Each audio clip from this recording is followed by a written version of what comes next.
Saudara, kecurigaan Jokowi akan adanya agenda besar politik untuk menurunkan reputasinya sebagai tokoh politik imbas dari kasus ijazah dan desakan pemakzulan Gibran dinilai beragam.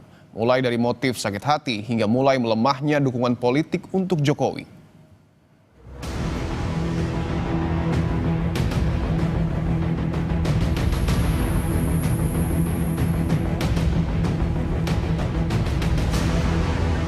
Tak henti diserang soal keaslian ijazah hingga desakan pemakzulan putra sulungnya oleh politisi PSI dinilai sebagai balas dendam para lawan politik selama 2 periode Jokowi memimpin. Ya, motifnya saya kira kita bisa menyimpulkan, Mas, bahwa orang-orang yang menuduh Pak Jokowi ijazah palsu ini kan kalau kita lihat track recordnya, orang yang selalu berseberangan Pak Jokowi selama 10 tahun kepemimpinan beliau sebagai presiden. Jadi anggaplah ini adalah kelompok-kelompok yang memang selama ini melawan Pak Jokowi. Jadi ketika ditanya motifnya, ini adalah motif sakit hati aja, Mas. Berbeda dengan PSI, analis politik Ray Rangkuti menilai serangan demi serangan membongkar soal ijazah Jokowi sudah terjadi sejak Jokowi masih menjadi presiden dan mendapat dukungan parpol yang sangat kuat. Sehingga apa yang dialami Jokowi saat ini memperlihatkan mulai melemahnya dukungan politik untuknya. Kalau kita kaitkan dengan ijazah palsu, kasus ini udah 4 tahun yang lalu bergulir. Saat itu Pak Jokowi misalnya masih bersama dengan PDI Perjuangan.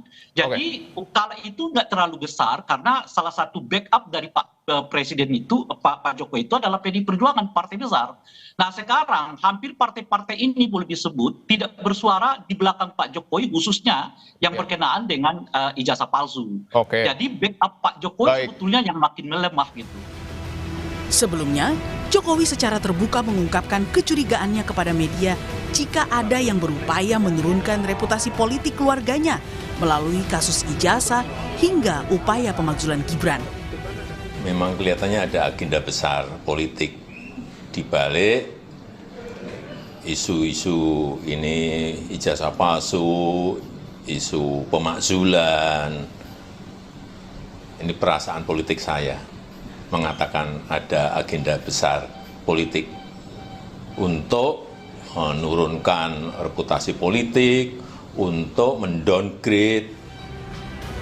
Namun curahan hati Jokowi ini dinilai oleh politisi PDI Perjuangan sebagai sesuatu yang tak perlu diumbar ke publik.